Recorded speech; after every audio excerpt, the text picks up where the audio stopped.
Hey guys, it's 21 Maxwell here and welcome to episode 101 of the TNA Impact Wrestling TEW2013 Let's Play.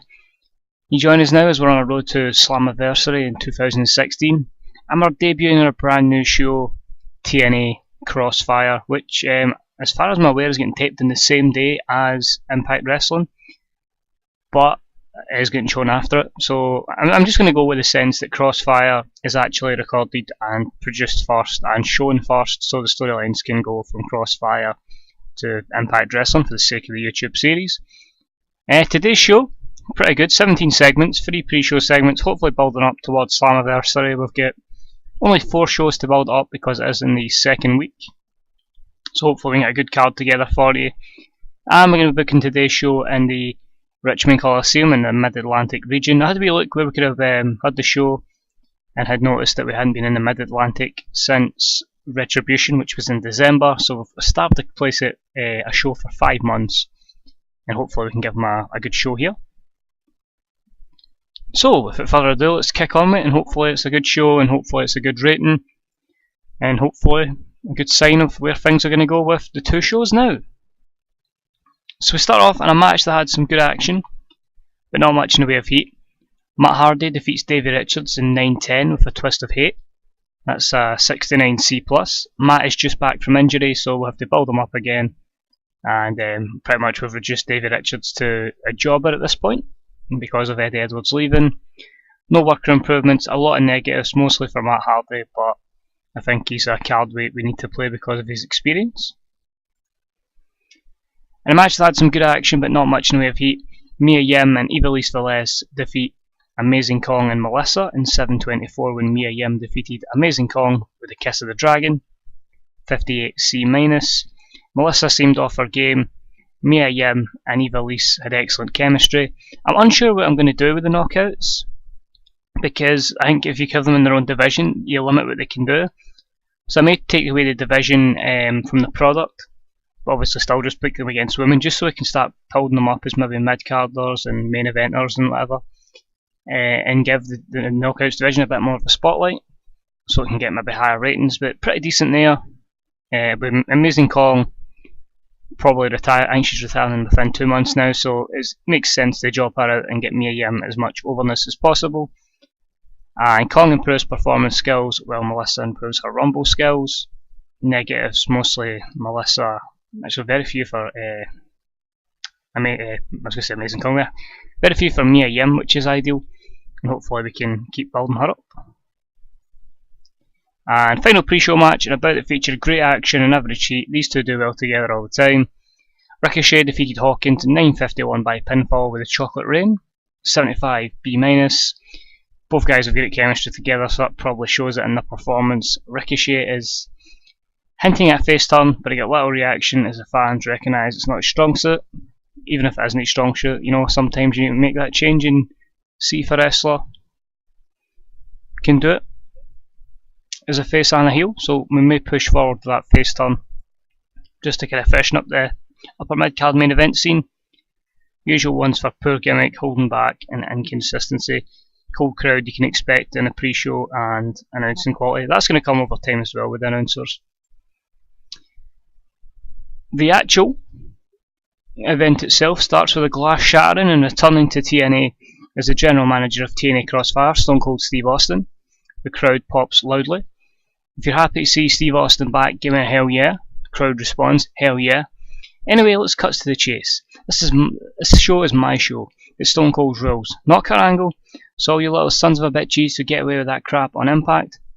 Not here. That's typical Austin, that's how he would reply. So tonight, one of Angle's little cronies, Nakamura, you can take on EC3 in our main event. Also, since you're the tag team champions, let's do something Steve Austin style. How it all began in a tournament, because that's obviously it began by the King of the Ring for Austin. Let's have a tournament to crown new #1 contenders for the tag team championships, and that starts tonight. Oh hell yeah, as Austin would say. In 82B, good start to the show. The sheriff's in town, and hopefully we can kick on from here. What I notice is we don't have an attendance given, which means both shows are obviously taped here and in the Richmond Coliseum. While it doesn't increase our pop in like 2 areas at the same time for the show, it's going to save us money, which I think could help down the line. So like instead of renting out 2 venues, we're just renting out the 1. So small things like that. We'll hopefully know with the TV taping, 2 different tapings, it can produce pop and increase popularity in various regions. I'm unsure how that'll work, but we'll see how it goes. With Crossfire just being an initial 12 episode run, so we'll see how that goes. Low morale for Austin, but we can easily fix that. So we start our tag team tournament off in a match that had some good action but not much in the way of heat.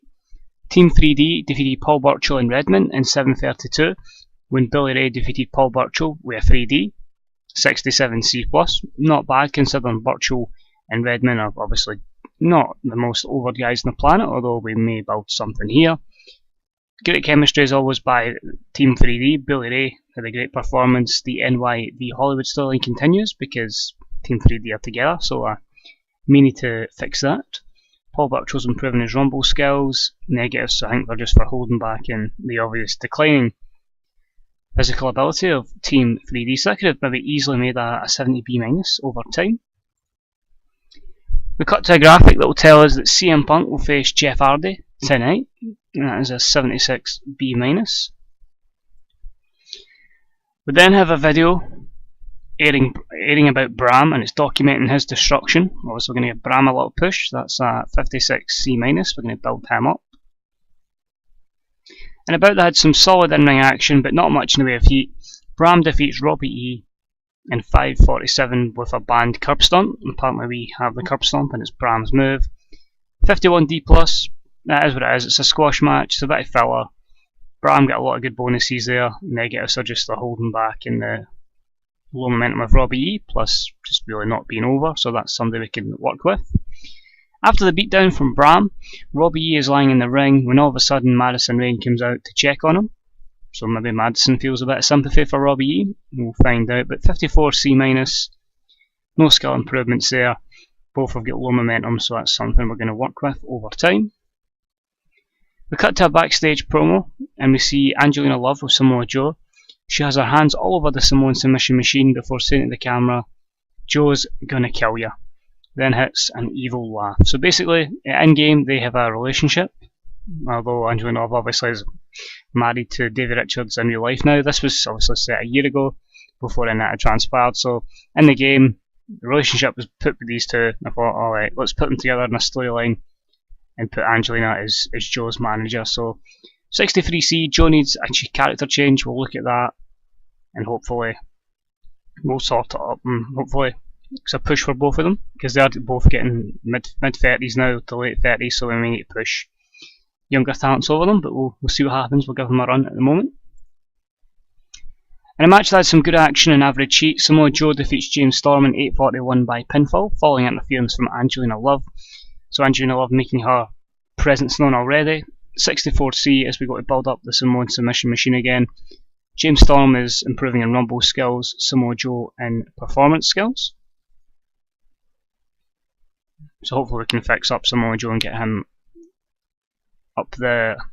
Oh, I want to give him our main event run, but I suppose we'll see how much we can build him up with his declining. I want to say declining physical ability, but you think with the age of him it's going to happen sooner rather than later. We then cut back to Stone Cold's office, where Austin is chilling with his feet on the desk. Ricochet walks in. "Yo Steve, what's up? I've been thinking, I ain't booked tonight, this ain't good. I'm a main event star, I need some matches." "What?" says Austin. "Well, there's no denying it, kid. You're a hell of a talent. Great worker." Sounds like a Stone Cold podcast, this. "Just need the right opportunity. I think I know what I'm going to do for you. Next week, on Crossfire, you'll be in action. I want you to put the locker room on notice. You got yourself a deal, man." Actually, I had to YouTube Ricochet to see how he talks. I don't think that is how he talks, but we'll just go with that. He's kind of got that kind of gangster theme to him. But 81B, Ricochet just again hitting this face turn. Again, it's getting little reaction, but I think if we get him over, it can work. It's maybe worked with Hawkins. It's another segment there, and he'll get a big opportunity on TNA Crossfire next week. So hopefully a good match for him on the offing and a good little interaction segment with Stone Cold.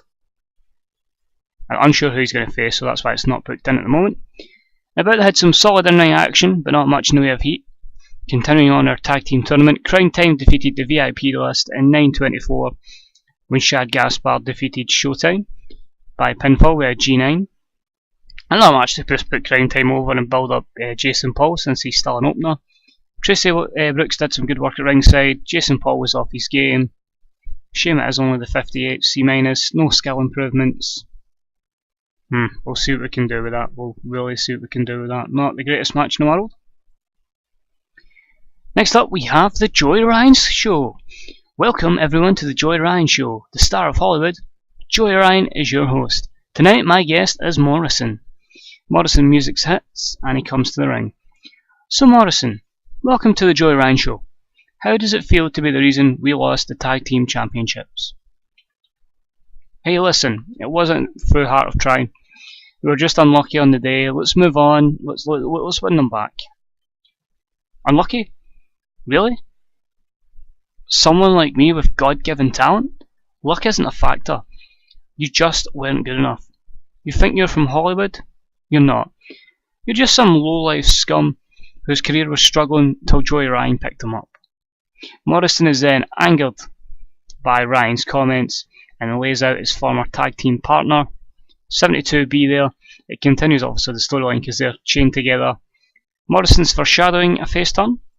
And we're actually going to turn him. That's 5 segments to turn him face. And the turn was a complete success. So Morrison is face. And we're going to have a big ongoing rivalry between Ryan and Morrison. The Hollywood Supernovas are no more. Then about the featured great action and a good crowd. CM Punk defeated Jeff Hardy in 10:08 with the GTS. Short match, but delivers with an 82B. Punk could use something to freshen up his character. Both guys have good chemistry together. I don't know how we'll go with that with CM Punk then. Punk's improving his performance skills, as is Jeff Hardy. Negatives are going to mostly be for Jeff Hardy's drug abuse, etc. But hopefully we can build Jeff up and hopefully that match can help Jeff. We cut backstage to the locker room area. We see the creepy Jeff Hardy walking back holding his ribs. Behind him we see a hooded figure. We don't see a face and he turns around and walks away. So who is stalking the stalker Jeff Hardy? Remains to be seen. It was only a 58 C-, but again that's just down to the fact we need to build Jeff Hardy up a little bit. That's disappointing, unless we get a better rating. And about the featured great action and a good crowd, Kota Ibushi defeated Harry Smith with a Golden Star Press in 10:36. 71 C+ between these two. No skill improvements. Just a match to get Ibushi some overness. I don't know if I'm really to be said about that. I actually thought the Punk versus Hardy match would have got a low rating. That was why that was further back in the card. But we'll move on for you. That's cool. Next up, EC3's getting ready to go to the ring for his main event match. He bumps into CM Punk who says, "Hey Ethan, good luck man." EC3's just turns around and goes, "Thanks champ." So 86 B+, just a simple bit of hype before we get to our main event, which pretty much disappoints, so we may actually get a poor rating here. And about the featured great action and a good crowd, Shinsuke Nakamura defeats EC3 in 18:13 with a Bomber Yi following interference from Adam Cole. EC3 was tiring, so that's not good for the main event scene if he can't last 18 minutes. The announcing quality wasn't up to the match. The trouble for EC3 storyline advances because of Adam Cole. No skill improvements. And the negatives are really just stamina, holding back for both guys. A lot for the announcing quality. And the segment for lowering the crowd's mood. And then we finish the show. After the match, Nakamura and Cole beat down EC3. CM Punk makes the save. The two baby faces start to get the upper hand before Ibushi runs in and makes it 3-2 in favour of the heels. They all had their finishing moves in Punk and EC3 before posing to end the show. World title storyline and the trouble for EC3 storylines advance. 86 B+, perfect. And dirt sheet. Very few negatives there, just Punk's character, Cole's gimmick, and being done to a cold crowd. Overall rating, I've got a bit of fear about that because of the last two matches. 77, and unfortunately lost his pop in 11 regions, but well, it's my fault for trying other characters in the main event apart from CM Punk. So next week I think we'll be back to Punk main event, and regardless when he's on the show. But yeah, I thought it was a decent show. We'll learn from it, and hopefully, we can build guys up to get to Punk's level, so we'll always maintain popularity. It's just one of those things, but lesson learned, I suppose. And I think that'll take us straight to the booking screen yet for Impact Wrestling. So we will leave it there, guys. Thank you for tuning in. If you enjoyed the episode, please leave a like. If you've got any comments, please leave them in the comments section below. If you haven't already subbed, please do. We're closing in on 500 subs. We're so close, it's unreal. And now the videos will drop into your sub boxes. And until next time, it's 21 Maxwell. Happy booking, and I'll see you all real soon. Bye bye.